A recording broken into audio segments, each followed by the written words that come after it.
നമസ്കാരം. സത്യം പറഞ്ഞാൽ പറയാതിരിക്കാൻ പറ്റത്തില്ല. നമ്മുടെ നേതാക്കന്മാരാണ് നമ്മുടെ നാടിൻ്റെ ശാപം. എന്തെന്ന് വെച്ചാൽ തൊട്ടതിനും പിടിച്ചതിനും അത് ആര് ഭരിച്ചാലും ഉടനെ ചാടി കയറി അങ്ങ് വീണേച്ച് ഇതിവിടെ നടപ്പിലാക്കാൻ പറ്റത്തില്ല. ഏതാ ABCD പഠിക്കാതെ പറയാതെയാണ് ചാടി കയറി ഇതിവിടെ നടപ്പിലാക്കാൻ പറ്റത്തില്ല, കൊള്ളയാണ്, മറിച്ചാണെന്ന് പറഞ്ഞിട്ട് ഇറങ്ങിത്തിരിക്കുന്നത്. അതിൻ്റെ ദുരന്തമാണ് കേരളത്തിൽ അനുഭവിക്കുന്നത്. 0. ഇപ്പം ടി വിയിൽ എഴുതി കാണിച്ചുള്ളൂ CAGയുടെ റിപ്പോർട്ട്. 0.2% ആണ് കേരളത്തിൻ്റെ റവന്യൂ വരുമാനം. 0.2% റവന്യൂ വരുമാനം. റവന്യൂ ഇല്ലാത്ത ഒരു സ്റ്റേറ്റ് അല്ലേ? അവിടെയാണ് ഈ തത്തിപ്പൊത്തി കളിക്കുന്നത്. ഇത്ര നാൾ കിഫ്ബിയെ കൊണ്ടുവച്ച് നാട്ടിൽ നിന്ന് മൊത്തം കടവ് മേടിച്ച് ഇപ്പം മൊത്തത്തിൽ കടവായി. ഇപ്പം കിഫ്ബി തന്നെ ഇല്ലാതാക്കാൻ നോക്കുന്നു ഇപ്പോഴത്തെ സർക്കാർ. എന്താ ഇതിനൊക്കെയുള്ള കാരണം? നമ്മളുടെ നേതാക്കന്മാർ, നമ്മളെ ലീഡേഴ്സ്. ഇപ്പം തന്നെ നമുക്ക് ഒരു കാര്യം, നല്ലൊരു കാര്യമായിട്ട് ഇപ്പോൾ VD സതീശൻ ഇറങ്ങി തിരിച്ച് ബ്ലൂ എക്കോണമി എന്ന് വെച്ചാൽ ആർക്കും അറിയത്തില്ല കേരളത്തിൽ എന്തോ ബ്ലൂ എക്കോണമി. അപ്പോൾ ആ ബ്ലൂ എക്കോണമി വെച്ചാൽ മിഷൻ സമുദ്ര ഇല്ലേ, 400 കോടിയാണ് ബഡ്ജറ്റിൽ വകവെച്ചത്. അപ്പം ഞാനും വിചാരിച്ച് ഇത്രയും നാൾ ഇതിനെപ്പറ്റി മിണ്ടിയിട്ടില്ല. ഒരു കോൺക്ലേവിലും മിണ്ടിയിട്ടില്ല. കേരളത്തിന് രക്ഷപ്പെടാൻ ഈ ബ്ലൂ എക്കോണമി കൊണ്ട് രക്ഷപ്പെടാൻ പറ്റുമെന്ന് എവിടെയും പറഞ്ഞ് ഞാൻ കേട്ടില്ല. അപ്പം somebody must have gone and told him, see there is a very beautiful thing, അവിടെ ഒരു നിധി കിടപ്പുണ്ട്, നിങ്ങൾ പോയി എടുത്തിട്ട് പോകാം എന്ന് പറഞ്ഞ രീതിയിലാണോ എന്ന് എനിക്കറിയത്തില്ല. എനിക്ക് I know that only when I talk to him. എനിക്ക് അദ്ദേഹമായിട്ട് സംസാരിക്കുമ്പോഴേ എനിക്കറിയാൻ പറ്റും വാട്ട് ഈസ് ഹിസ് പ്ലാൻ. എന്തോ ഇതെന്ന് പറയുന്നത് നമ്മുടെ രാജ്യത്ത്, നമ്മുടെ സംസ്ഥാനത്തിന് ഞാൻ നേരത്തെ പറഞ്ഞില്ല, റവന്യൂ ഇല്ലാത്ത 100% റവന്യൂയിലേക്ക് കൊണ്ടുപോകാൻ പറ്റുന്നൊരു പദ്ധതിയാണ് ഈ ബ്ലൂ എക്കോണമി. ഇത് 10 വർഷത്തിന് മുമ്പ് നമ്മളെ മോഡി പ്രഖ്യാപിച്ച സാഗർമാല പദ്ധതിയും ഈ ബ്ലൂ എക്കോണമിയെല്ലാം. അപ്പോൾ അദ്ദേഹത്തിൻ്റെ ചെവിയിൽ ചെന്ന് അന്ന് ആരെങ്കിലും പറഞ്ഞു കൊടുത്തു, lot of wealth there, go and fish it. അങ്ങനെയാണ് ഈ ഡീപ് സീ ഫിഷിംഗ് വരുന്നത്. ഈ ഡീപ് സീ ഫിഷിംഗ് വരുന്നത് അതിനു മുമ്പേ, മോഡി വരുന്നതിന് മുമ്പേ ഗാഡ് കരാറിൻ്റെയൊക്കെ അടിസ്ഥാനത്തിൽ കേരളത്തിന് നമ്മളെ മത്സ്യത്തൊഴിലാളികൾ വെറും 12 നോട്ടിക്കൽ മൈലേ പോകാനുള്ള അധികാരമുള്ളൂ. അവർക്ക് അതിന് ഉള്ളിൽ പോയി കഴിഞ്ഞാൽ ബോട്ട് കാണത്തില്ല, അതാ ഉള്ളിൽ കിടന്ന് ബോട്ട് അടിച്ച് പോയെന്നൊക്കെ പറയുന്നത്. അപ്പം 12 നോട്ടിക്കൽ മൈലിൻ്റെ അകത്ത് ഈ സീഷോർ എന്ന് വെച്ചാൽ സീയുടെ നമ്മുടെ ഷോറിൽ നിന്ന് 12 നോട്ടിക്കൽ മൈൽ, 200 നോട്ടിക്കൽ മൈൽസ് വരെ നമ്മളെ കടലിൽ അന്താരാഷ്ട്ര രാജ്യങ്ങളായിട്ട് ആയിട്ടുള്ള ഒരു കരാറിനനുസരിച്ച്. അപ്പോൾ അത് ചുമ്മാ വേസ്റ്റായി കിടക്കുക, ചുമ്മാ വേസ്റ്റായി പോവുക. അപ്പം എന്താ നമുക്ക് പോയി ഡീപ് സീ ഫിഷിങ് അതിനകത്ത് ഒരു ഘടകമാണ്. ഇവിടെ ഉടനെ പറയും ധാതു മണൽ എടുക്കാൻ പറ്റും. ധാതു മണൽ എടുക്കുക, കർത്ത ഇവിടെ ഉണ്ടല്ലോ, കർത്ത ആദ്യം ഒതുക്കണം ഇല്ലേ? ആര് വന്നാലും ഏത് സർക്കാർ വന്നാലും കർത്ത അവിടെ ഉണ്ട്, കർത്ത അടിച്ചുകൊണ്ട് പൊയ്ക്കൊണ്ടിരിക്കുന്നു. കർത്ത അതുകൊണ്ടാണ് വാരിക്കോരി എല്ലാവർക്കും കൊടുക്കുന്നതെന്ന് പറയും, 300 കോടി ഇതൊക്കെ കൊടുക്കുന്നതെന്ന് പറയും. അപ്പോൾ അതൊക്കെ let the government settle. I am not bothered about the thing, but what I am bothered is about the deep sea fishing. ഒരു ചെറിയ രാജ്യം സ്കാൻഡിനേവിയയിലുള്ള മറ്റേ ഈ നോർവേ എന്നൊക്കെ പറയും, പൊട്ട് രാജ്യം, കൊല്ലത്തിന് അത്ര പോലും ഇല്ല, അവരൊക്കെ റിച്ചസ്റ്റ് കൺട്രിയായി. എങ്ങനെ? ഡീപ് സീ ഫിഷിങ്ങിൽ ഇത് പെരുകയല്ലേ മത്സ്യം. അത് ലക്ഷക്കണക്കിന് മത്സ്യമല്ലേ ഉള്ളത്. അതെല്ലാം ഈ വലിയ തിമിംഗലം പോലുള്ള മീനകത്ത് നിന്ന് അത് ടാപ്പ് ചെയ്തുകൊണ്ടിരുന്ന ഇന്ത്യ ഗവൺമെൻറ് എങ്ങനെയാണ് LOP ലൈസൻസ് കൊടുക്കുമായിരുന്നു, സെൻട്രൽ ഗവൺമെൻറ്. അത് മിനിസ്ട്രി ഓഫ് അഗ്രികൾച്ചർ ആണ് കൊടുത്തോണ്ടിരുന്നത്. ലെറ്റർ ഓഫ് പെർമിറ്റ് എന്ന് അതിൻ്റെ പേര്. ലെറ്റർ ഓഫ് പെർമിറ്റ് എന്ന് പറഞ്ഞാൽ ഏതൊരു ഇന്ത്യൻ കമ്പനിക്കും 10,000 രൂപ കേന്ദ്ര സർക്കാരിൽ അടച്ചു കഴിഞ്ഞാൽ ഒരു ലൈസൻസ് കൊടുക്കും, to sea fish in the deep sea, ആഴക്കടൽ മത്സ്യബന്ധനം നടത്തുന്നത്. അവരെന്താ ചെയ്തുകൊണ്ടിരുന്നതെന്ന് വെച്ചാൽ ഇവർക്ക് അകത്തോട്ട് പോകണമെന്നുള്ള വലിയ വെസൽ വേണം, കോടിക്കണക്കിന് രൂപ മുടക്കണമെന്ന്. These people selling it. ഇവർ തൈവാൻ, ഇന്തോനേഷ്യ അങ്ങനെയുള്ള വലിയ വലിയ ഈ ചൈനീസ് രാജ്യങ്ങളുണ്ടല്ലോ, അവിടെയുള്ള ഈ ഡീപ് സീ ഫിഷിംഗ് കമ്പനികൾക്ക് അത് കോടിക്കണക്കിന് രൂപയ്ക്ക് മറിച്ച് വയ്ക്കും.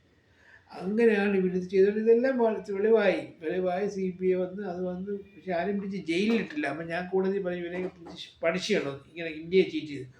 1 കിലോ എന്തിനാണ് ഈ ലൈസൻസ് കൊടുക്കുന്നത്? നമ്മളെ കയ്യിൽ, നമ്മളെ ഫിഷർമെൻ്റെ കയ്യിൽ ആ വെള്ളമില്ല അകത്ത് പോകാനുള്ള, നമ്മളെ ഫിഷർമെൻറ്റിന് അറിയത്തില്ല പോകാൻ. അപ്പം അറിയുന്നവരെ കൊണ്ടുവന്ന് പിടിച്ചേച്ച് നമ്മളെ പോർട്ടിൽ ഇറക്കാനാണ് ഈ LOP ലൈസൻസ് കൊടുത്തുകൊണ്ടിരുന്നത്.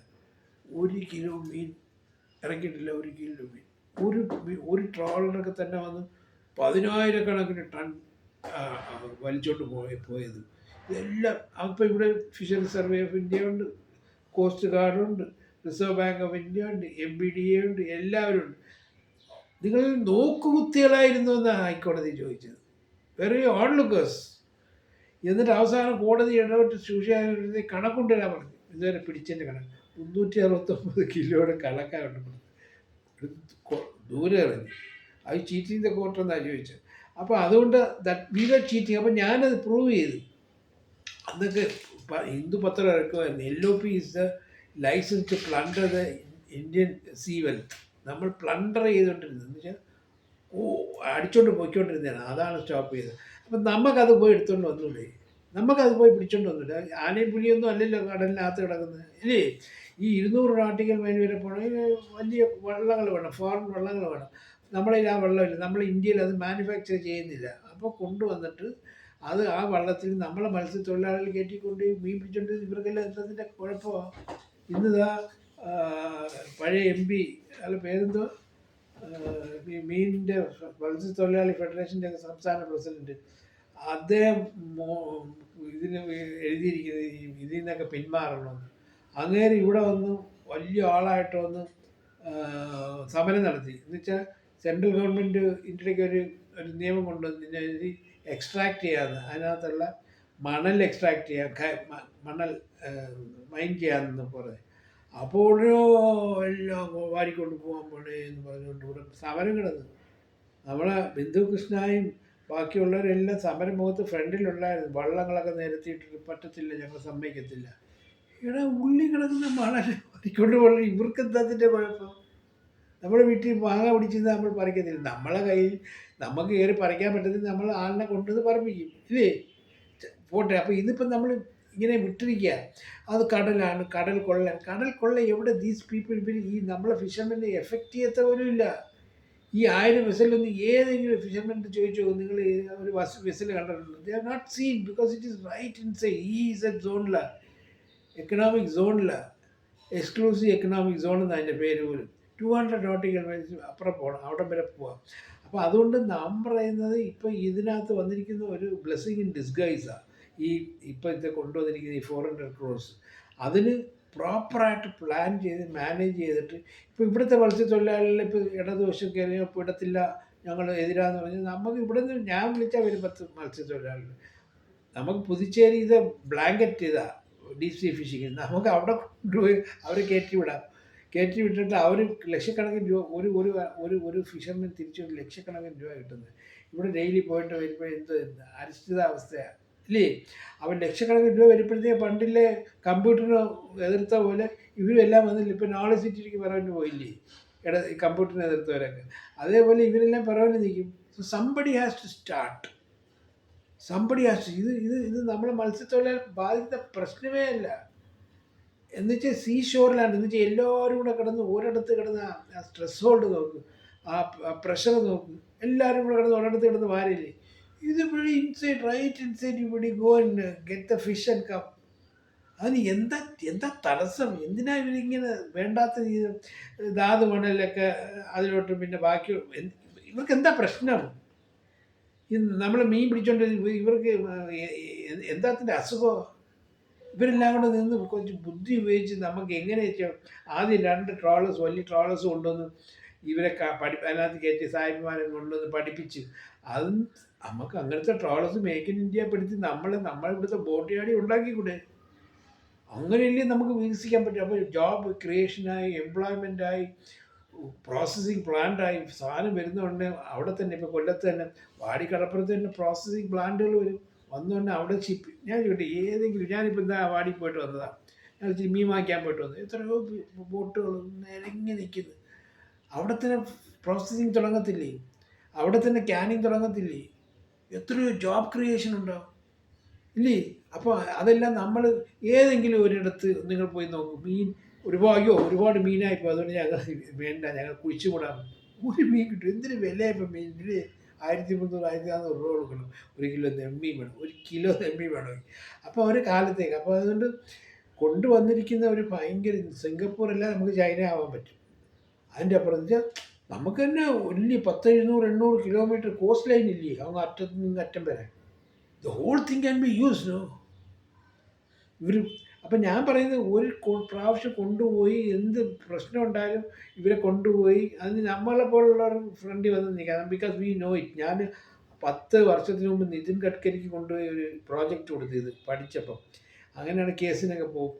അദ്ദേഹം പറഞ്ഞു is not come for Kerala, is come for India എന്ന് പി ജെ കുര്യൻ സാറിനോട് പറഞ്ഞു അവിടെ വെച്ച്, പാർലമെൻറ്റ് ഹൗസിൽ വെച്ച്.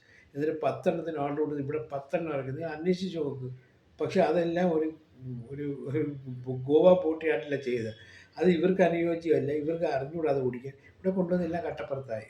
അപ്പോൾ അതൊരു proper management and proper caring and proper strategy ആയിട്ട് ഇറങ്ങിക്കഴിഞ്ഞാൽ നമ്മളെല്ലാവരും പോയി ഈ വി ഡി സതീശന് സ്വർണ്ണ മോതിരം ഇട്ട് കൊടുക്കും. So much of money will come, so much of wealth. ആ വെൽത്തെല്ലാം അകത്ത് കിടക്കുക. പോയി എടുത്തോണ്ട് പാടേ, മാങ്ങ വഴുതിക്ക് കയറി പറയില്ല എന്ന് പറയുന്ന പോലെ. You must go and get it. അപ്പം അതിനുള്ള എല്ലാവരും കൂടെ സഹകരിക്കണം. ഇടതുപക്ഷമായാലും ആരിതിനെ എതിർത്താലും. ധാതുമണലിനൊക്കെ നിങ്ങൾ എതിർത്തേക്ക് ചെയ്ത I am not bothered about. I am just bothered about deep sea fishing. That's all. Okay, കേട്ടത് നന്ദി.